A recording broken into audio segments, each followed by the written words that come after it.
Well, it's got a fresh engine in it. They've got a different injector combination. Actually, I think they tested the new one and went back to the old one. New supercharger. He's got a T56 in it now, faceplated and such, rather than the G-Force that used to be in it. I think G-Force built this T56. He's got a different rear end gear in it and different tires. Other than that, it's going to be all good. This is the very first pass with the new equipment. Also note the new paint job on the car. A whole lot more metal plate going on the roof.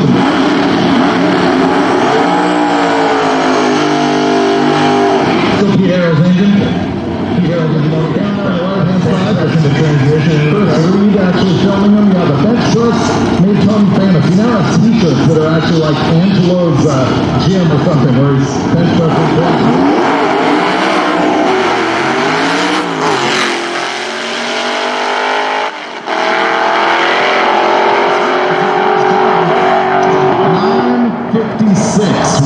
What'd you see, Brian? Well, there was a big puff of black smoke there as he got to the finish line. The sound took a second to get back to us. And maybe just clipping the rev limiter goes. Good sound last night. I could ask you got I don't. I'm used to them going into water. You know? Weird.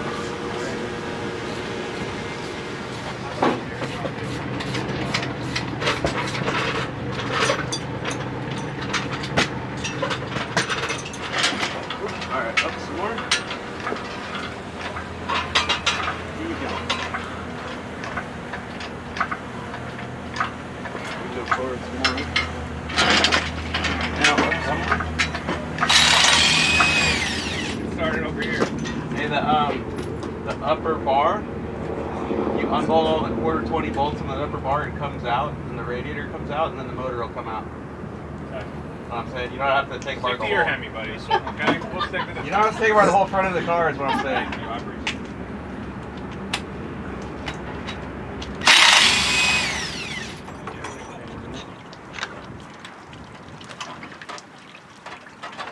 That 716's in here. I don't worry about that. It's just been funny. You watch it now. Surprise! Just kidding. There is the Blasphemy, engine out, Hemi number 1, Hemi number 2, and Mr. Finnegan. It seems like a fiasco certainly has festered here on day 1 of Hot Rod Drag Week. That's a lot of F's. Wow. Yeah, it's about kind of how it always is. You know, it was going well until it wasn't. But we made a lot of phone calls after we broke today and found 3 different Hemis, and ultimately the one we're going with is the one I just had rebuilt and the one I gave back to David Freiberger for his car. And he graciously allowed me to use it again. So we've ripped the motor out of his Hemi Grammy, and we're going to put it in my car, and it won't be ideal. It's not built for boost. It's not built for what we're doing, but we're going to put my blower and injection on top of it and make it to the next track tomorrow before the gates close at 2. What happened to the motor that was in to begin with? I've found, I think almost every way you can to break my Hemi, and it seems like I find a different way to break it every time, and I did it today.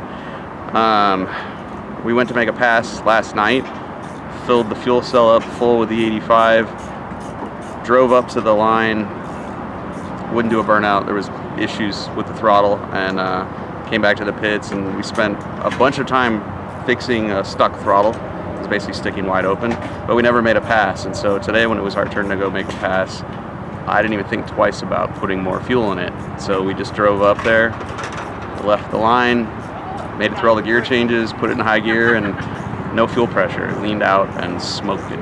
So I screwed up big time. So it's my fault. It's not enough fuel in the tank, and now we're paying the price. With this swap, you've had to do some fabricating to make it all come together, and I've even seen you use bread in the process. What's been going on? You know, they're both Chrysler Hemis, but that doesn't mean everything bolts on. My block was an aluminum Keith black block, and didn't have a provision for a mechanical fuel pump. Freiberger's Hemi is a Mopar Performance cast iron block, and it has that. Well, we had to take his mechanical fuel pump off because it's going to be in the way of my alternator. So we had to fabricate a block-off plate to seal the engine block. We didn't have any material, so we just chopped up, and by we I mean my friend Sean just chopped up his son's aluminum exhaust pipes, flattened them, drilled holes in them, cut them with tin snips, and that made the block-off plate. Freiberger had an automatic trans behind his Hemi. I have a manual gearbox, so I stuffed the crankshaft, the back of it, full of bread, and then we shoved a socket in it, and Sean and I beat a socket into it until the bread expanded and pushed the pilot bearing out of my crankshaft so we could install it in the back of Freiberger's crankshaft. And yeah, I mean, it's the thing about drag week is just everything you know, every trick in the book you have in your arsenal, you're going to have to use it when stuff like this happens, because, you know, it's great, we have another motor. It wasn't going to fall into the car, you know, not without fabricating, like you said, and, you know, overcoming some hurdles. Mr. Finnegan and team working away to keep rolling in Drag Week 2022. Twist it. Want to try again? Being we're about to spin it. Oh, it'll shear it. Yeah. I've personally sheared the balancer. Yeah. I hate quitting, but I don't want to not be competitive, and I don't want to jump too much. Like, I've just rebuilt this, I'm just rebuilding that. I've pulled this up again, rebuild this up again, and I got to rebuild that.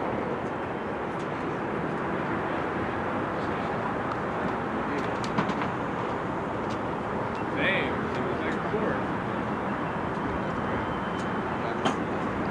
It's 8:40 p.m. We're still here at Worldwide Technology Raceway and BLASPHEMI, and the Finnegan team, they have come to the conclusion after a Congress of the Gearheads that they have reached a snagging point with the second Hemi motor. It's not going to work.